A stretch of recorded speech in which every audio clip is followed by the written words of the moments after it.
Savannah Music.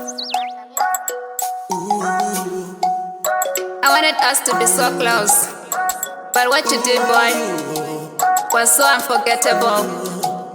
So it's better to let you go now. Yeah, Alvin Brown.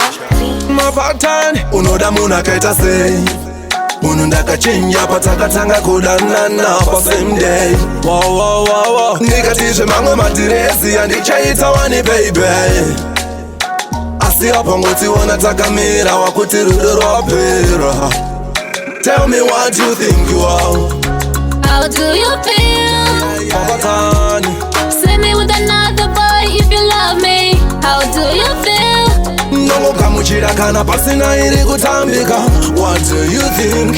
Pangotiona takamira pati wakutosuspecta, uri kufunga ngetese ndokusiiwane yako yekukasika kurejecta. But still ndoita zvawada kana ukati game over.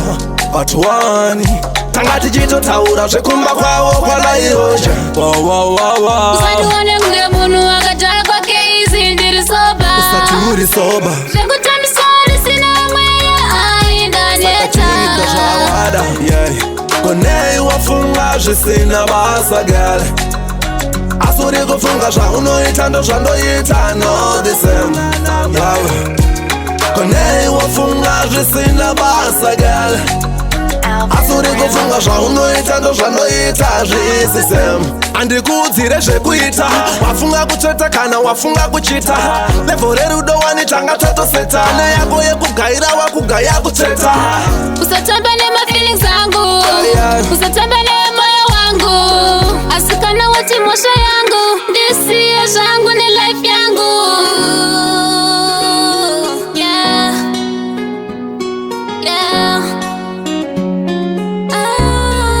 Oh,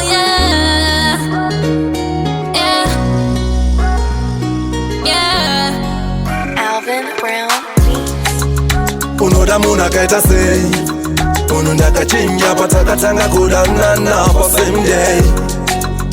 Ndikatizve mamwe madiresi handichaita wani baby, asi apangotiona takamira wakuti rudo rwapera. Tell me what you think you are. How do you feel? Mapatani See me with another boy if you love me. How do you feel? ndongogamuchira kana pasina iri kutambika. What do you think? Pangotiona takamira pati wakutosuspecta, uri kufunga ngetese. Mapatani version. Savannah Music.